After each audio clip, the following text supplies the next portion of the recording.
Halo, selamat siang. Siang. Selamat ya, Anda bisa berada di tahap interview. Bisa ceritakan sedikit tentang diri Anda? Baik Ibu, terima kasih atas kesempatan yang sudah diberikan. Perkenalkan, nama saya Selawati. Saya lulusan dari SMK Prakarya Internasional, jurusan Otomatisasi dan Tata Kelola Perkantoran. Selama menempuh pendidikan, saya banyak belajar terkait administratif dan manajerial yang relevan gitu, seperti pengarsipan dokumen, pengelolaan dokumen maupun komunikasi yang efektif. Saya sangat antusias untuk bisa bergabung di Human Capital gitu, karena di Human Capital ini akan membantu saya untuk berinteraksi dengan banyak orang dan mendukung mereka mencapai potensi terbaiknya gitu. Oke, baik. Kenapa Anda tertarik melamar di PT Ridho Sejahtera? Karena Human Capital ini merupakan salah satu uh, um, jabatan yang strategis untuk banyak berinteraksi dengan banyak orang dan melakukan komunikasi yang efektif gitu. Di sana juga saya dapat membantu untuk proses pelatihan, rekrutmen dan pengembangan karyawan, yang dimana itu akan mendukung mereka untuk mencapai potensi terbaiknya. Selain hal itu, perusahaan ini juga memiliki budaya kerja yang positif, dan sangat mendukung karyawannya, yang dimana merupakan salah satu visi saya untuk terus belajar dan berkembang. Saya berharap bisa menjadi salah satu tim Human Capital di perusahaan ini. Oke, baik. Apa prestasi atau pencapaian yang pernah Anda yang Anda banggakan selama ini? Untuk salah satu prestasi yang membanggakan bagi saya, salah satunya adalah saya berhasil lulus di SMK Prakarya Internasional dengan predikat lulusan terbaik dan nilai tertinggi dari angkatan saya, yang dimana pencapaian ini merupakan hasil kerja keras saya dan juga kedisiplinan, dan saya juga aktif di beberapa mengikuti beberapa praktik kerja yang relevan dengan bidang administratif gitu. Saya juga sangat mengedepankan motivasi untuk terus belajar dan bekerja keras, yang dimana saya dapat mengaplikasikannya di dalam dunia kerja gitu, yang nantinya akan mendukung keprofesionalan saya dalam bekerja di perusahaan ini. Oke, baik. Menurut Anda nih, apa kelemahan terbesar Anda dan bagaimana Anda mengatasinya? Lalu kelebihannya apa? Untuk kelemahan saya, yang pertama, saya itu cenderung perfeksionis, jadi terlalu memerhatikan hal-hal yang detail, yang dimana itu akan membuang cukup banyak waktu ya. Nah, dari situ saya mulai lebih memprioritaskan hal-hal mana saja yang harus didahulukan gitu. Dan yang kedua itu saya sulit untuk berkata tidak gitu. Jadi saya sebisa mungkin saya tidak menolak jika ada yang meminta pertolongan gitu. Jadinya pekerjaan yang lain terkesampingkan, tetapi dari hal tersebut saya jadi bisa lebih mengatur mana saja yang harus lebih diprioritaskan. Dan yang terakhir, saya memiliki pengalaman kerja yang terbatas, tetapi itu bukan menjadi hal yang bermasalah karena saya mampu belajar hal-hal baru dan siap belajar dari nol. Dan untuk kelebihannya, salah satunya adalah saya cepat beradaptasi di lingkungan manapun, dan itu akan membantu saya jika harus berada di lingkungan yang baru.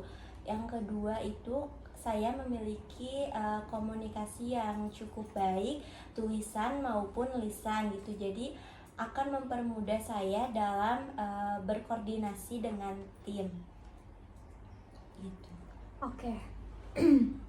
Pernahkah Anda menghadapi masalah besar dalam suatu proyek atau pekerjaan, bagaimana cara Anda menyelesaikannya?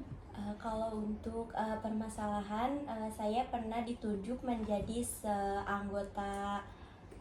ketua anggota kelompok, dan ada masalah karena beberapa anggota kelompok saya ada yang kurang aktif. Nah, saya mencoba untuk berdiskusi dan mengkomunikasikan hal itu, dan ternyata ada beberapa dari mereka itu kurang paham dan kurang komunikasi gitu. Nah, dari situ saya mulai membagi-bagi tugas gitu ya. Anjing, aya baterai iya. Sok tinggal. Nah, lanjutkan deh, engke we dipotong. Ulang deh berartinya. No, itu Oke. kelompok. Oke. Pernahkah Anda menghadapi masalah besar dalam suatu proyek atau pekerjaan? Bagaimana cara Anda menyelesaikannya? Saya pernah ditunjuk untuk menjadi ketua dalam suatu kelompok. Di situ ada beberapa orang anggota kelompok saya yang kurang komunikasi dan kurang berkontribusi dalam pekerjaannya gitu. Nah, saya mencoba diskusi dan mengkomunikasikan hal itu ke setiap anggota kelompok, dan ternyata mereka kurang memahami dan kurang tahu akan tugasnya dan perannya seperti apa.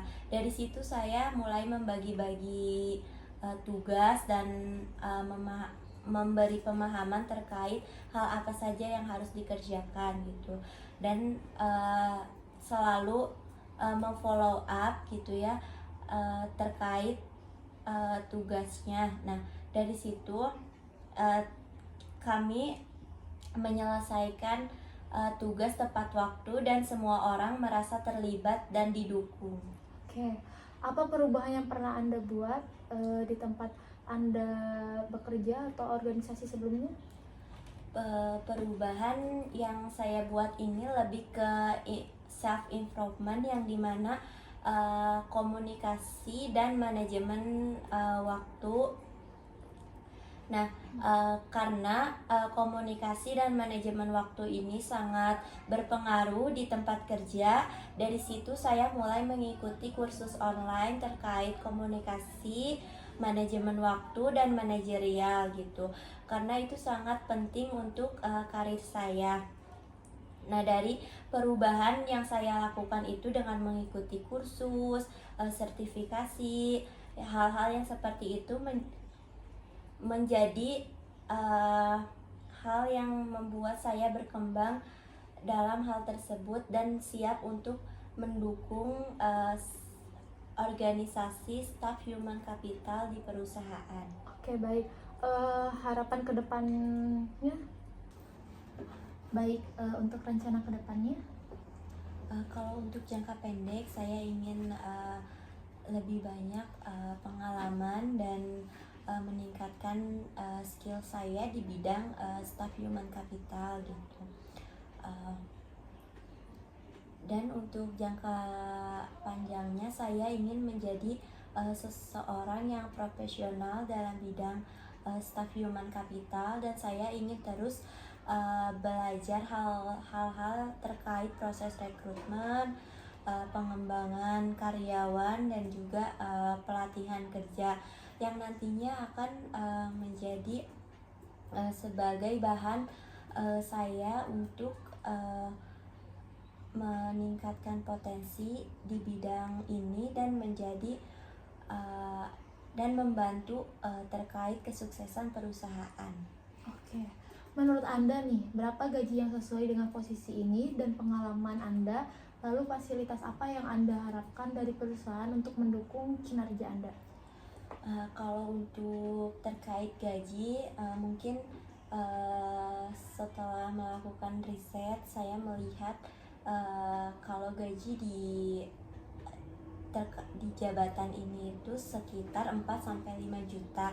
Tetapi mungkin Ibu sendiri nanti bisa menilai dari hasil pekerjaan saya, kekompetenan saya dalam mengerjakan tugas, dan juga kontribusi saya di dalam perusahaan ini. Kalau untuk fasilitas yang saya inginkan, mungkin Salah satunya itu fasilitas yang menunjang pekerjaan yang menjadi suatu keberhasilan untuk proses pekerjaan yang akan saya kerjakan, dan juga fasilitas seperti pelatihan atau sertifikasi, kursus online yang nantinya akan menjadi pengembangan bagi diri saya dan juga akan membantu dalam proses kesuksesan perusahaan. Oke, baik. Untuk interview hari ini sudah beres. Nanti saya infokan lebih lanjut untuk kedepannya. Terima kasih banyak. Selamat siang. Terima kasih juga Ibu untuk kesempatannya, ditunggu untuk kabar baiknya Ibu. Oke, baik.